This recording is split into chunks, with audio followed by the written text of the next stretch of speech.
everyone, and thank you for joining us. I'm Danielle Daw, Adult Services Librarian here at the Halton Hills Public Library, and I will be your host for this evening. So before we begin, I'd like to acknowledge that the land on which many of us gather tonight is part of the treaty land and territory of the Mississaugas of the Credit. I also want to thank the Friends of the Halton Hills Public Library for their continual support of the Halton Hills Lecture Series. Now, I'm going to take a minute to explain how the Q&A portion of tonight's event will work. So you can submit questions through the chat box. For those of you on a computer, the chat box is located along the bottom menu in Zoom. And then if you're on a phone or tablet, it's going to be located in one of your sub-menus. So while we're just getting everything set up here, feel free to locate the chat on your device, and then you can submit questions.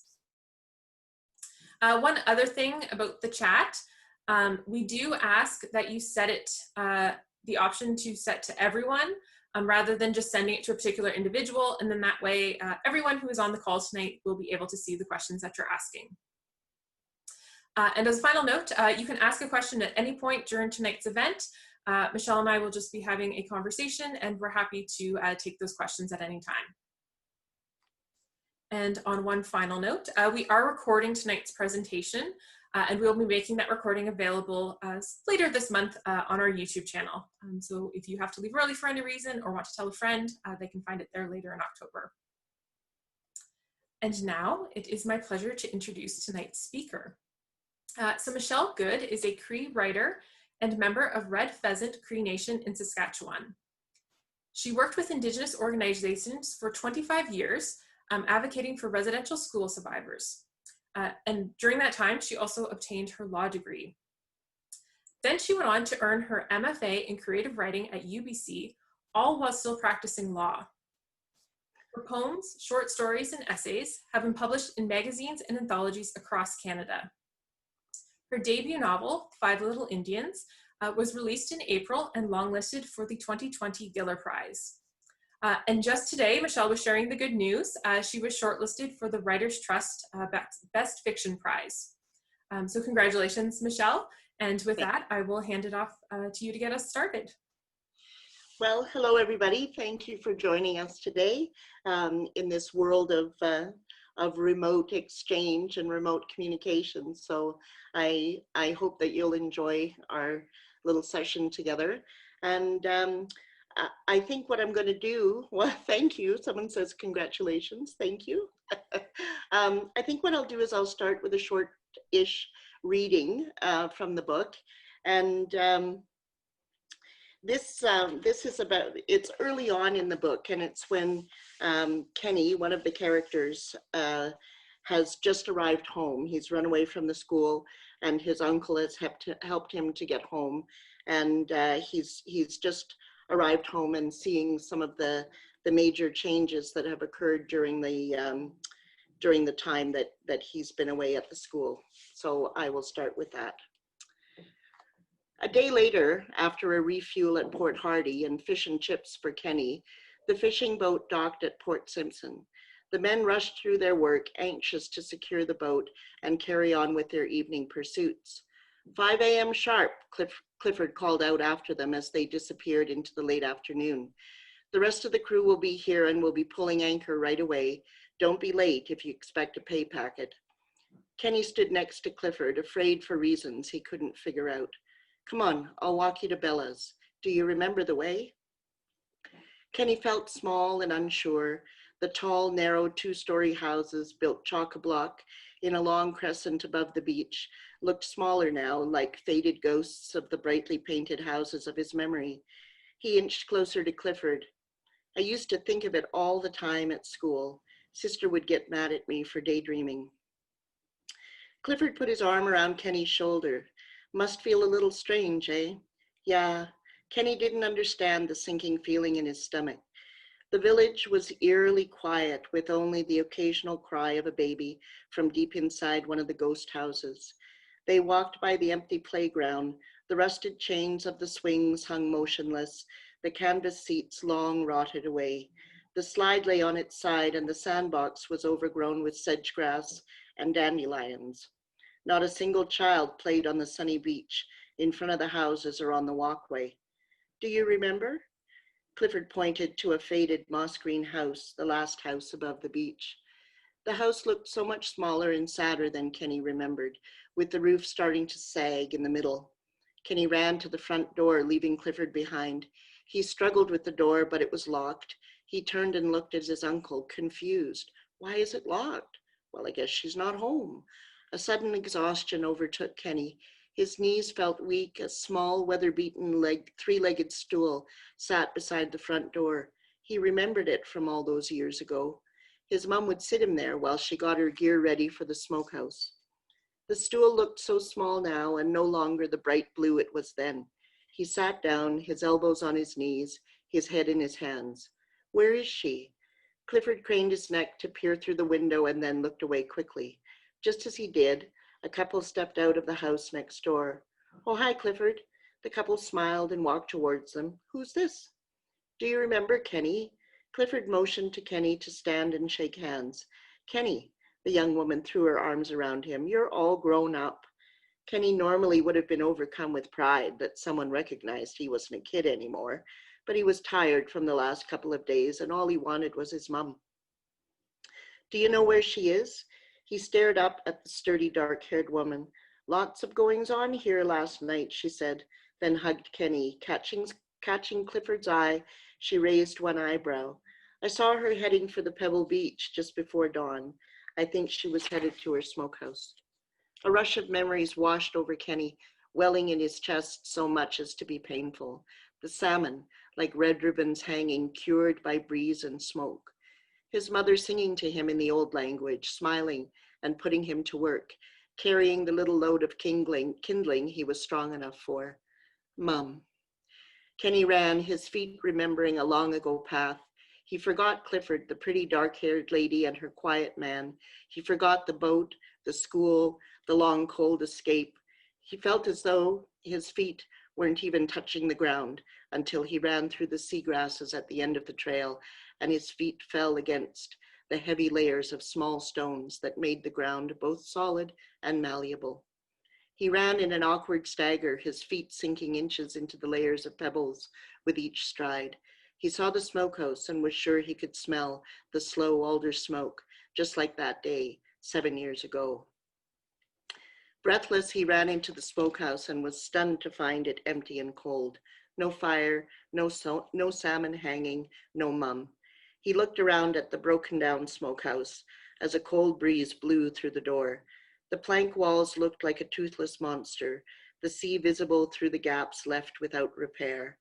A pile of ancient alder firewood stood rotting in one corner.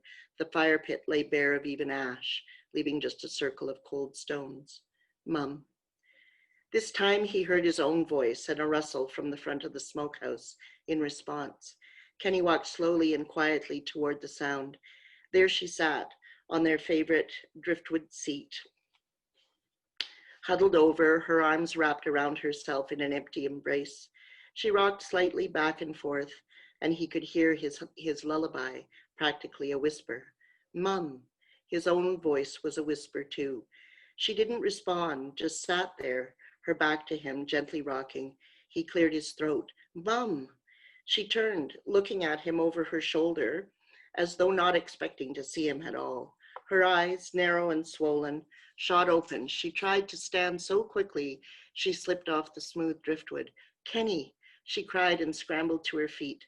Kenny ran, colliding into her and wrapping his arms around her. The two of them, a jumble on the pebbles. Mum, my boy. In an instant, the years of terror and hunger shook through him like a riptide, and Kenny sobbed in his mother's arms. Bella ran her fingers through his salt-crusted hair and wept with him. Kenny, my boy. Her voice was strangely harsh, not at all the soft singing sound of his memory. Kenny caught his breath and they sat together on their driftwood seat, their arms still around each other. She looked older, shots of gray evenly sprinkling her black hair. He rested his head against her chest and closed his eyes, the warmth of her arm around him like medicine. I love you, Mum. I was so lonely for you. I thought I would die without you. She kissed him on the top of his head. It was then that he smelled it for the first time, that sickly sweet smell, just how brother would smell when he came for him in the night. He looked up at her with a question in his eyes. She had never smelled like that before. Just then, before he could say anything, Clifford emerged from the smokehouse, a little out of breath. Boy, can you ever run? Bella, you okay? Clifford sat cross-legged on the pebbles in front of them and told the story of Kenny's escape, about seeing him for the first time on the docks at Port McNeill and barely recognizing him, the sail home and the sail home. All the while, Bella and Kenny clung to each other as if at any second they might be ripped apart. Bella looked at Clifford, terror in her eyes. Are they going to come for him again? Thank you very much for sharing that, Michelle. Thank you. All right, so to get us started with tonight's conversation, why don't we talk a little bit about why did you decide to write Five Little Indians? What was your inspiration? Well, really the inspiration came from hearing so many people in response to either seeing the effects of residential school in Indigenous people or reading stories, you know, the terrible comments that you see in, you know, in response to news stories and so on. And this constant refrain of why can't they just get over it? And I heard it and heard it and heard it. And I had to provide an answer. And, you know, there's been a tremendous amount of work that has been done, you know, in a nonfiction and academic sense about what happened in the schools, how they came about being. There's the Truth and Reconciliation Report and the calls to action, but there's very little out there about the impacts of the treatment and the experience that people had at residential schools. And, you know, I saw that with my own mother, with my family, my cousins, my uncles and aunties, my granny. I saw those effects, and it was just so aggravating that people, for some reason, could just not put two and two together, you know. And, you know, this section that I read briefly alludes to the day that Kenny was taken away and taken to the school, and you know, this, and the fact that there were no other children in the community, but I'll get to that later. And and just imagine when you're 6 years old and you're so vulnerable and you're so trusting that your parents will always be able to protect you and care for you, and to learn at 6 years old that you're not safe ever, that your parents can't protect you because the church, the priest, the RCMP, with the force of law, are there to take you away and to put you in this school.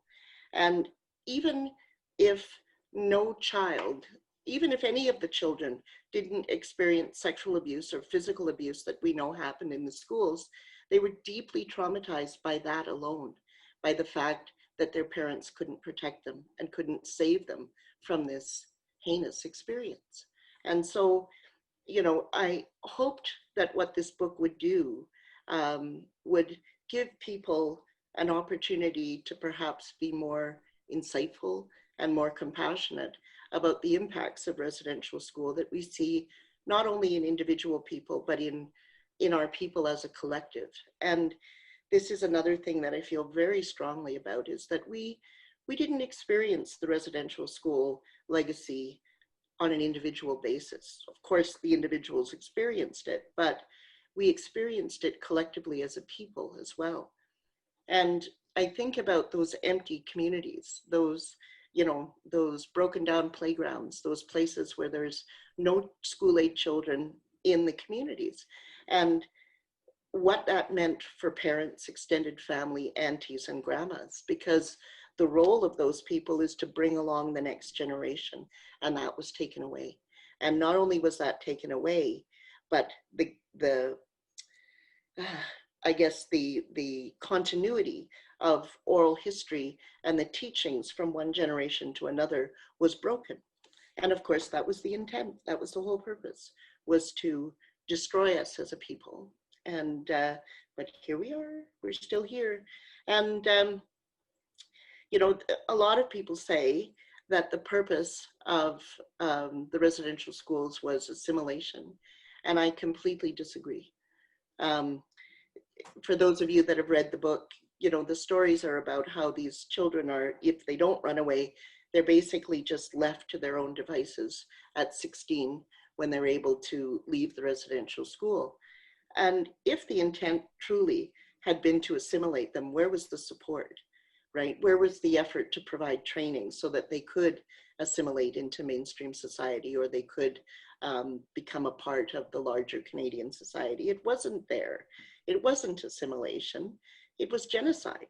And the act of taking children is, in fact, one of the definitions of genocide in the genocide conventions that, you know, the Geneva Conventions that came out about genocide. And, you know, so and the reason that I specifically chose fiction as opposed to, I could write a big long book. In fact, I started writing a non-fictional historical account analysis of the residential schools and how they came to be and how they reflect a profound racism that is deeply woven into the fabric of Canadian society. But then I chose fiction. And the reason that I did is because there can be a great deal of truth, even if it is in a fictional forum. And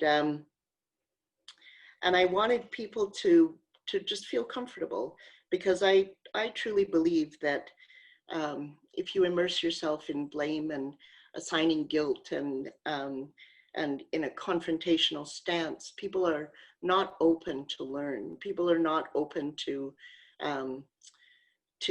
perhaps modify their own perspectives of what's happening.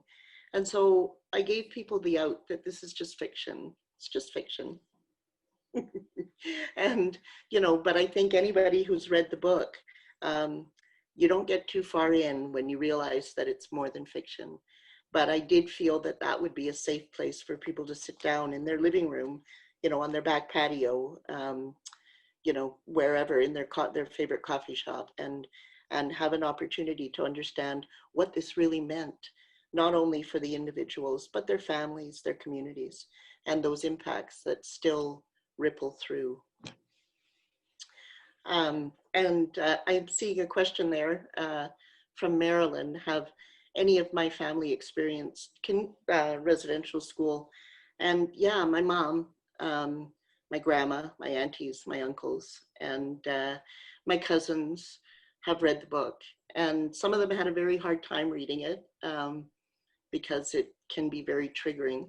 There are some things that a non-Indigenous writer or a person that didn't go to residential school might not get. And one of those is the red exit light. You know, for people that have read the book, do you remember reading about the red exit light? And there are so many survivors who have talked about that, about the exit lights and how they were haunting and taunting, because that's the exit, but there's no exit, right? And, you know, there's a few other things like that. And yes, someone else is saying if we need Aboriginal teaching, it's the time for that is now. What happened is criminal. It is criminal. And what horrifies me is that I you know, and I practiced law for 20 years, and I don't recall more than 2 perpetrators who were terrible pedophiles and assaulted just, I don't, you know, countless children. And I can only think of 2 that were ever prosecuted criminally. And that says something. It says something, and it's not a good thing that it says, that's for sure. So there's that. Somebody asked me a question. Well, you just mentioned that it's fiction, but there is some truth in it. And I know when the library staff were kind of discussing the book, one of the questions we were kind of asking amongst ourselves, you know, did people in your circles kind of share their experiences with you? Because often you hear that people don't talk about it. So we were wondering how you kind of came up with the character stories. Like, were there pieces that people shared with you, or did you just kind of piece it together? right. Actually, because my intention when I was writing the book um, was really to focus on the impacts of trauma. It might be unusual, but what I did was I created different types of traumas, and I created different emotional, spiritual, physiological responses to those traumas. And then I drew characters from that. If a person had experienced this kind of trauma, what kind of person would they grow to be? Would they be an angry person? Would they be a withdrawn person? Would they be, would they have various psychological challenges as a result of that? And I grew my characters that way. But having said that, there are some instances in here that I drew on my mother's experiences. And that was, my mother married a non-Indigenous person and lost her status. So I was born as a non-Indigenous, or actually not non-Indigenous, but I wasn't an Indian when I was born, according to the Indian Act. And, and she used to talk about going to boarding school. And some of these residential schools were in fact referred to as boarding schools. But as a prepubescent child, my concept of boarding schools was what I would read in Nancy Drew and other books like that. It was like something in Switzerland, right? I mean, because she didn't speak about it in terms of the horror that it was. But when I was, I think, about 12, my mom told me a story, and that story is partially, I use it in the story, but some of it is changed. And that was, she, in the school that she was in, one of the sisters had a cat. And this cat used to go into the bread room and spray all over the bread. And so my mother got this piece of contaminated bread that she refused to eat. And so they made her sit in the dining room for almost 24 hours until she was told she had to sit there until she ate the bread, period, the end. And of course, they didn't know who they were dealing with. My mother was a force of nature. And finally, they gave in because she wasn't going to. And they dragged her up to the principal's office. And the principal told her that she was nothing but an Indian slut and that she would never be anything but an Indian slut. And she was 11. She was 11 years old. How does that feel to a little girl, right? To hear somebody say that to you with such vehemence and such ugliness. How does that affect you in your sense of yourself? But the way that I reflected that in the book was the manager of the motel where the girls are able to get work as a chambermaid. There's a line when in one of the real action scenes, right, where Harlan, the manager, says to one of the characters, "You Indian chicks are only good for two things, and both of them happen in motel rooms." And so that's how I took the essence of that experience my mother had and incorporated it into the book.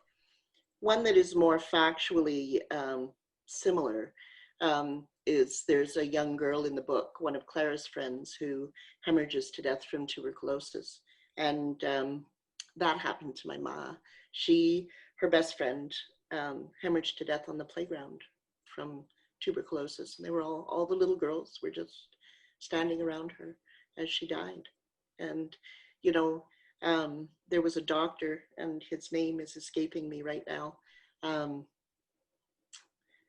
What's that doctor? Anyway, that doctor, he was the medical officer for Indian Affairs, and he was sent to do a report on the conditions in the residential schools. And his report back was that if we had created something with the objective of spreading tuberculosis, then the residential school is it.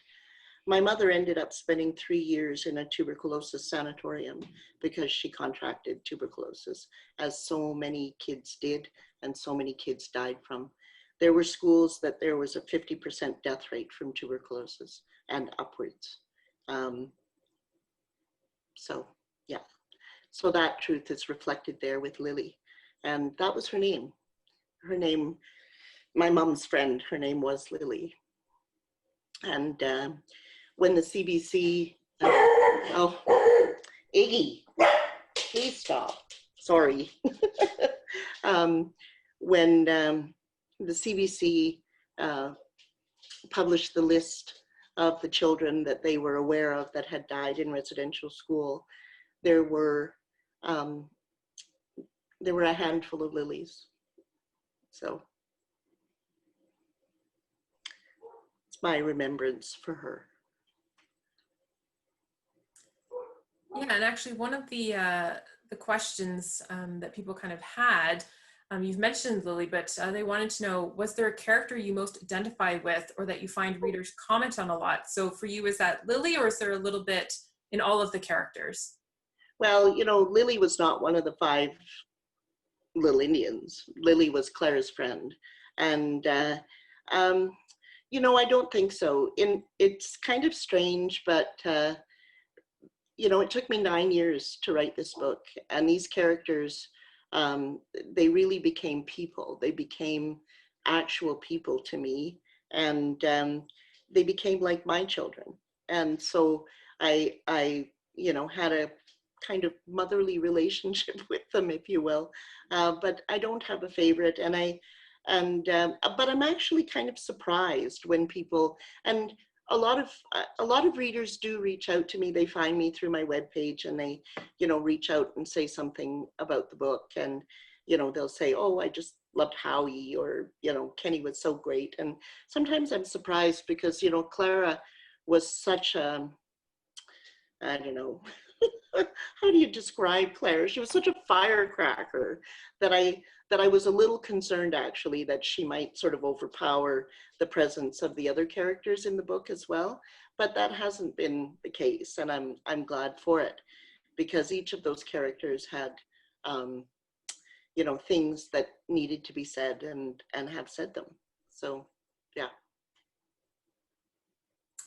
Yeah, and so there was a comment here from Catherine just saying that the characters felt like real people to us too. Thank you. We have another Catherine on the call who asked, how did your community respond to your story? Well, my community is my family, right? I've had comments from many of the community members that, you know, have asked me to send them signed copies of the book and have, you know, thanked me for writing it, and also have struggled to get through it because many of them went to residential school. I didn't, because, you know, and I firmly believe that part of my mother's motivation, aside from the fact that she loved him, part of my mother's motivation in marrying my father was then we would not be Indians and we would not be taken away to residential school. I firmly believe that. But yeah, I, you know, I get lots of "we're proud of you" comments from, you know, folks from the community. So that's really nice. It's good. Yeah. Yeah, and Lorraine is just sharing here in the chat that it was such an insightful novel. So thank you for writing and sharing those stories. And then she just kind of put out there, maybe kind of rhetorically, could this book eventually be part of our high school teachings in Canada? And that it would be a great thing for people to learn from. Well, I would love that. And I think, you know, in this day and age, the upper levels in high school could handle some of the more graphic things that are in the novel, and it wouldn't be, you know, too traumatizing for them. And, you know, it would be awesome if it would. Somebody has asked a question about Clara and John Lennon. And I'm going to say something about that. I actually knew a dog named John Lennon. For one of the Indigenous communities that I worked with up north, there was the chief's mother. Her dog's name was John Lennon. And when I was going to create a character, a canine character, because John Lennon really is a character. You think about all of the times that Clara is alone with John Lennon, he's her foil. He has opinions, he is expressive, and, you know, there's all sorts of things we wouldn't hear from Clara if it wasn't for John Lennon. So, and he's also the the being that she is safe to love, right? That she finds it safe enough to love. So that's how John Lennon came around. And I'm sorry, my landlord is mowing the lawn. Right? But anyway, so that's how John Lennon came around. Yes, and no need to apologize for what's going on around you. It's the joy of Yeah. Zoom. Yeah. Now, there's another question here that came in. Why was it important for you to write a story about the characters' lives after they were out of the residential schools? Because that's what we never hear about. Two things. We don't hear about that. What we hear a lot about, and there's been lots of work, both fictional and non-fictional, about what happened in the schools and about what happened or why the schools came to be in the first place. But we don't hear a lot about why this is still rippling through the generations. We don't hear a lot about the impacts. And again, that whole question of why can't they just get over it? Why can't they just get over it? Well, let me tell you why. Because it is such a fundamental, traumatic destruction of a soul that it's something you carry forever after without any kind of supports or assistance. So that was the whole purpose of it. That was the whole purpose, was to draw a picture of what it's like. And I was in foster care in Vancouver during the time that this story starts, in the late 60s and the late 70s.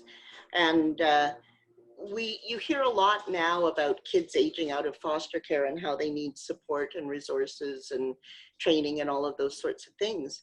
But when I was aging out of foster care, there was nothing. You turned 18, that was it. You're out, you're on your own, and whatever happens is whatever you make happen, period, the end, okay? So I understand that experience of being so entirely alone and unsupported, right? And so I can relate to those kids in that way. And and it's people just don't seem to understand what the degree of harm that has been done through these schools. Oh my Lord. Iggy, come here. There you go. So there's a comment that's come in from Michelle. I'm saying, how has writing the story helped you to reclaim your position and identity in your own community? As the stripping of Indigenous title is part of the systemic abolition of identity by the government, and the role of teachers through storytelling is so important within Indigenous communities. So what has that process been like? I don't feel that I lost my position in my community, even though my mother married off and lost status and so on. We went out to the reserve every summer. We were there for at least 2 months over the summer months through our entire childhood. And my relationships were strong with my family and my relations in the community. So I don't really feel that I lost it. I think some people do. And that's, well, lots of people did, right? And the whole, the various stories, like with Maisie's story and with Kenny's story about how they go home and it just doesn't work because it's not home anymore. And with Clara's story and how she's struggling with the impact of Sister Mary telling her that, the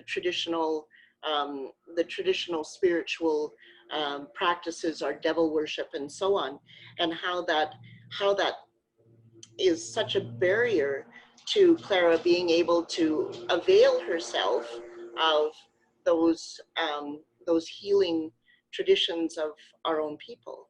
So, it is a real impact. It's not really one that I feel I experienced, but many, and that was the whole point of it, right? Was to separate us from our ways, our communities, our families, the whole thing. Yeah. Yes, because actually you mentioned earlier being taken away around age 6, but I have, in some of the research we've been doing, seen stories where people said, I think 18 months is the youngest I've heard, that yes, some of them were quite young. The youngest that I heard was 3. That's the youngest that I've ever heard of, but I'm sure it wouldn't surprise me. Wouldn't surprise me at all if there were just these wee toddlers there too. No. All right, so another question that's come in is actually about the title of the book. So they've noted the title of the book is a nod to both the Agatha Christie mystery, 10 Little Indians, whose title in turn comes from a 19th century minstrel show. So you're shaking your head. So is there a connection there, or can you tell us why you chose the title? It has nothing to do with Agatha Christie. What it's about is that terrible racist ditty that was applied not only to Indigenous people, but to Black people as well. That one little, two little, three little Indians, right? That was also expressed as one little, two little, three little N-words, right? And I wanted it to reflect, I wanted the title to reflect the gravity of the deep racism that was at the foundation of the whole residential school process and history. And also, they're my five little Indians, right? There's the five characters, that's who they are. And, you know, in the 60s and 70s, they're Indian residential school. They're, you know, they were Indians then. And I worked for a community once where, yeah, and this was in the 70s, and it was when the I guess the language was changing and people were beginning to stop calling Indigenous people Indian and they were calling them natives. And this wonderful mentor of mine said, they can call me an Indian until they abolish the Indian Act. In fact, I insist that they do. But yeah, so I wanted it to reflect that this is about something, one aspect of the, well, actually a key, I like to refer to the residential schools as one of the key tools in the colonial toolkit in terms of what was brought to bear to get us off the land, to get us out of our lives, out of our communities, out of our realities, so that there could be non-Indigenous economic dominance. And while we're kind of on the topic of titles and things, Lorraine has thrown a comment in here saying, can you tell us about the book cover? She loves the artwork. I love it too. And, you know, there's actually a really cool picture or a cool story about the cover. The art department sent me a cover, and it was dreadful. It was awful. It looked like somebody had picked up wet and broken feathers and threw them up and they landed on the, you know, it just was horrible. So I wrote back, I said, no. And I said just what I said earlier, that I want the cover to reflect the gravitas of what is between, you know, the covers of this book. And so they came back with this. And when I opened it, I literally gasped because my son passed away in 2013, and he passed away on the full moon, and it was the pink moon. And oh, when I saw this, it was just like, oh my God, I know you were there. You know, that he was standing behind the guy in the art department going, full moon, full moon. And yes, good, good, good. Now pink moon. And it just makes me feel like he's in this, that he's here with me in this process and in this book. The only thing I suggested was the birch trees, because the birch are sacred. And because they have such a theme, they are such a theme in the book. So yeah, and I love it too. It just, yeah, it's the most beautiful thing. Somebody said something. Has there been programs designed to nurture these survivors? Yes and no.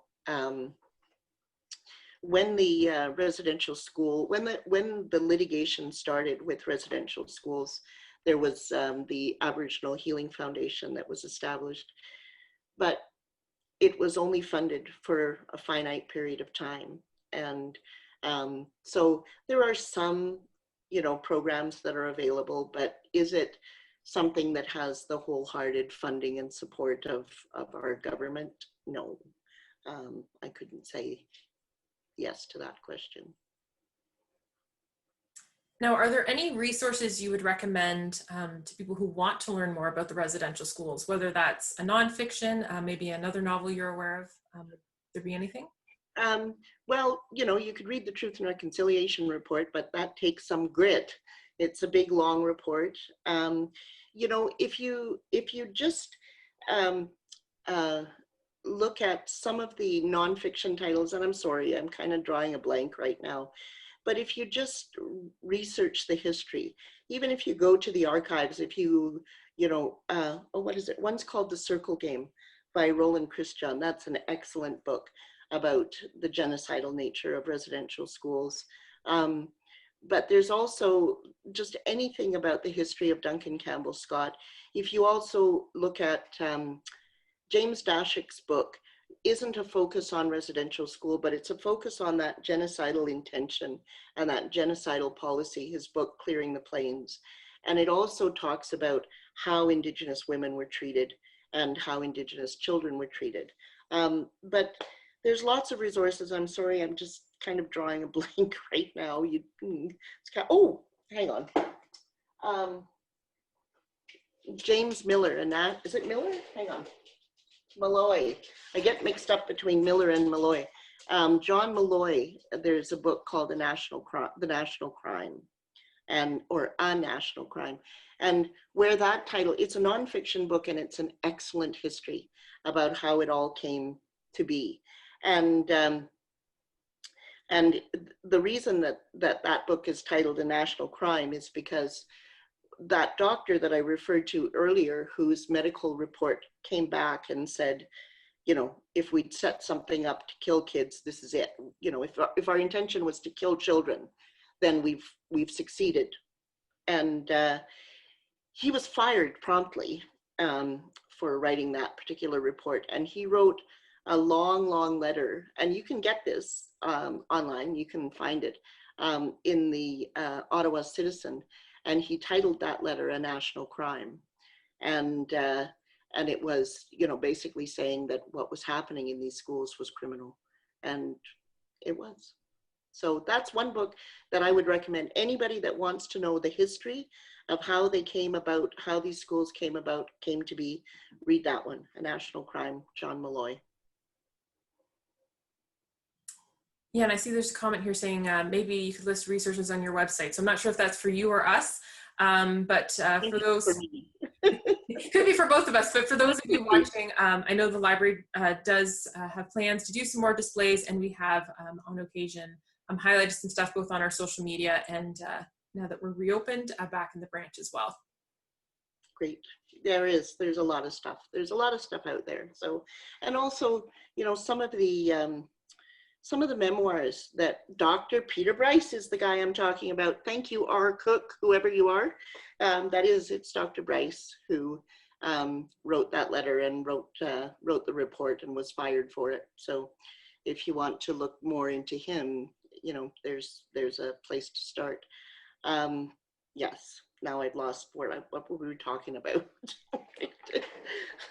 Lost my train of thought. I think we're starting to segue here. Let me just see what other questions we have. Somebody asked about, do you have plans for future books? Now, I know you gave us a bit of a teaser. So are you still writing about residential schools, or what exactly are you working on now? It's also another fiction. It's another novel. And it also is well, not also, but it is a reimagining of history, if you will. My great-grandmother, her uncle was Chief Mistahi Maskawa, who is Big Bear, who was instrumental in negotiating Treaty 6 in Saskatchewan and putting things in there that weren't in other treaties previously, including the medical chest provision, which is what has provided our rights to medical care throughout the country. So there was an incident at Frog Lake in 1885, and it's referred to in the history books as a massacre, but I call it an incident. And it happened because the Indian agent there was withholding rations from the people. So, and some of you might remember that Regina was originally known as Pile of Bones, and it was the bones of all the buffalo that had been slaughtered and completely wiped out. And it was wiping out the buffalo was also a part of subjugating Indigenous people, because it was everything. It was food, clothing, and shelter. It was everything, and it was completely taken away. So the people were already struggling because of an absence of game and so on and so forth, but the treaties had there were supposed to be provisions, and this hideous Indian agent wouldn't give them day after day after day as they were starving. He wouldn't give them the provisions. So Wandering Spirit, who was Big Bear's war chief, shot him and killed him, and they killed a couple of other people. And this was just before the rebellion, resistance, if you will, at Batoche. And so there was a whole very just the people were in a state of great upheaval at that time. So what I wanted to do was I wanted to tell that story from the perspective of a young Indigenous girl, my great-grandma. And my great-grandma never saw an Indigenous person until she was in her late teens, until she was a young woman. And so I wanted to imagine what that would be like to have lived a completely traditional life, and then to come in contact with non-Indigenous people in this push to clear the plains and to terminate Indigenous people. But then I take it because, I appear to like complex structure, and I'm working on how that affected her ability to be a grandmother to my mother. And then I am weaving it into the story of my mother's life, from the time she left residential school until she married my father. And when my mother left residential school and ended up in the TB sanatorium, she started a letter campaign and wrote to everybody she could think of that she wanted an education, that she needed an education, and she was, just desperately trying to create her own life. And so eventually she got a scholarship to attend a program in Toronto through Canadian Mothercraft, and she became a nanny. And she worked for these incredibly wealthy people who flew her all over the place. When they would travel, they would take her. So she went to New York, she went to Bermuda, to San Francisco. She was, all over the place. And this is in the 40s. And then she got, and I should point out that, at that time, an Indigenous person was not permitted to get any education beyond grade 9. And Sir John A. Macdonald commented on that at one point, saying, if we let them go further than that, my goodness, they'll want to get grade 12 and go to university and, all of those kinds of things.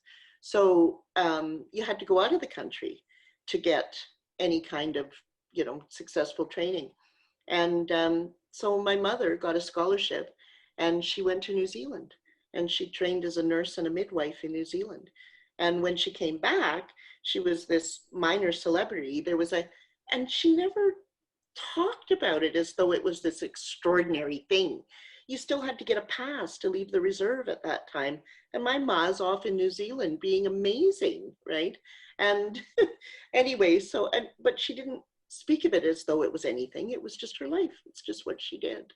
And it was in one of my early jobs when I was working with George Manuel at the Union of BC Indian Chiefs. And I was doing some research and I was looking at these old copies of the Native Voice, which was a little tabloid newspaper. And there were pictures of my mother. And the headline was, Red Indian Goes to New Zealand. I wrote a poem about that. It was called Red Indian Goes to New Zealand. And when she came back, she was offered all manner of scholarships and, training opportunities, work opportunities, and she chose to have a family at that point. And so weaving in those stories, again, stories about resilience, strength, examples of Indigenous people claiming their own lives when it was much harder than it is to do today. So that's kind of what it's about. Well, thank you for providing with that little sneak peek at what's to come. We hope. Oh, yes, I know there's a Kathleen. whole process still to go through. Yeah, and I was speaking earlier about the challenges of this, that it was, in this current book with Five Little Indians, it was one aspect of creating the scene was easy for me because I lived in Vancouver at that time, and had, in the late 60s and 70s, and had, similar kinds of experiences. So setting that scene was actually very simple for me because it came from memory. But I wasn't alive in 1885 or in 1947. So that creates a much larger challenge for sure.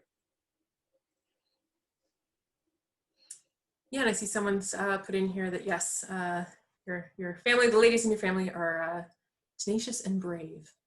Oh, thank you. Bravo. She was really something. She was an amazing woman. Yeah.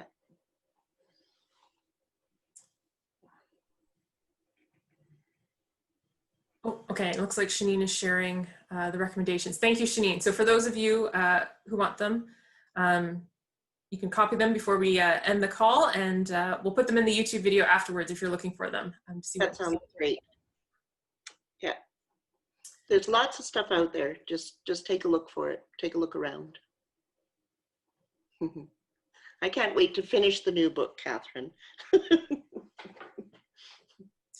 Now, in between writing your own novels, is there anything you're kind of currently reading or anything that you've enjoyed during these times when everyone seems to be reading? Well, actually not, because I'm really trying to focus on writing. Yeah, I'm not reading a lot right now, and I probably should, but I'm not. I read Indians on Vacation, and I just loved it because I just love Thomas King. And I want to give him a shout out too for, he's also nominated for the Writers Trust. He's on the short list for the Writers Trust Award. And it's funny. I mean, it's kind of a sly book in the sense that it's kind of like a cudgel in a cardigan, if you will, that he has some very strong things to say, but he says them in a very veiled and humorous kind of way. And I enjoyed that immensely. I enjoyed it a great deal. Yeah, and I was going to ask, and it looks like Catherine in the chat here's on the same wavelength. So is not reading part of your strategy with your writing process? And that was her question as well. What is your writing process? Well, no, usually I read a lot when I'm writing. Actually, another one that I just finished reading was Louise Erdrich's The Night Watchman, her new book. And Louise is, I don't know her personally. I wish I did. I just love her work and I love her style. And she's also a big fan of the structure of braided narrative, which I really like as well. But that's a great book. Highly recommend that one as well. In terms of writing process, I have to write every day, even if it's just a sentence or a paragraph or sometimes 2,000 words. I have to write every day. Otherwise, I become alienated from my own writing. If I let it sit for too long, it's like, what was I thinking? It's like I need to become a part of my own manuscript in order to move it forward, in order to be able to write in the way that I want to write. And so if I step away from it for too long, then it becomes problematic and a lot of work to get right back into it. So basically writing every day. I don't have any, rituals or routines in terms of it has to be at this time or in this place or, those kinds of things, but it has to be every day. Now, do you do a lot of academic research as well to kind of supplement the stories? Maybe this newer one you're working on? Oh yeah, I've done a ton of research on it. And that's another challenge is that I don't, the research is, remember Winston Churchill's famous quote that history is written by the victors, right? So I'm not reading secondary documents very much. I'm trying to read, like I had the letter that I got from the archive from General M, I forget his name. It'll come to me. But he was the one that when Big Bear and his band were on the run after the incident at Frog Lake, he wrote a letter And that letter is in the archive saying, you know, give up the prisoners, surrender yourselves, or I will pursue you and run you into the woods and to your death. So I'm looking for those primary documents that really express what was in people's minds at the time, that are not a modern day reflection on that time in history, but actually what people were actually saying and doing at the time. So James Dashik's book is an exception. I mean, it is a modern book, but he did just a tremendous amount of archival research, and there's some pretty horrifying stuff in there, I have to say. Yes, I have a history background, so yes, primary source documents can sometimes be quite shocking. Oh yes, they tell a tale that that a modern interpretation of history doesn't, that's for sure. Yeah. All right, so we're approaching 8:30, so I'll encourage everyone, if you have any last minute kind of comments or thoughts you want to throw into the chat, feel free to do so now, and we'll get those addressed. And it's my birthday. Oh yes, I was gonna say, is there anything else you want to share? But I forgot. It is Michelle's birthday. She chose to spend it with us tonight. So thank you very much. Oh, I'm happy to. I love doing this. I love having the opportunity to talk with people, not only about the book, but about reality, right? Thanks, Marilyn. She says happy 29th birthday. That's funny. Yeah. Yes, and someone further up here is saying that your stories are beautiful and such a gift. So thank you for sharing them with us. Oh, well, thank you for receiving them. And, you know, I've had a lot of reader response where people are moved. One that sticks in my mind a lot is from somebody who read the book and said, you know, thank you for writing the book. I just didn't know, but now I'll never forget. And how satisfying is that when you know that you've even touched one life and inspired one person to perhaps understand more fully and to be more compassionate. And do you get a lot of interaction from readers, do you find? Do they email you directly or social media? Yes and yes. People find me through my webpage, and they find me on Twitter and Facebook and those kinds of things. And I am actually getting a lot of response from readers, which is, like I say, very satisfying. Nobody has said this was horrible, right? So, you know, that's a good thing. It's always, you never know with the internet, so it's always good to hear the positives. And if anyone's interested, you can go follow Michelle on social media as well. Yeah, and we'll just see how that other book comes along. Yes. She'll keep you up to date, so it's a good place to watch. Indeed. All right, so there's a couple more thank yous coming in here. Thank you for spending your birthday with us. It's very inspiring.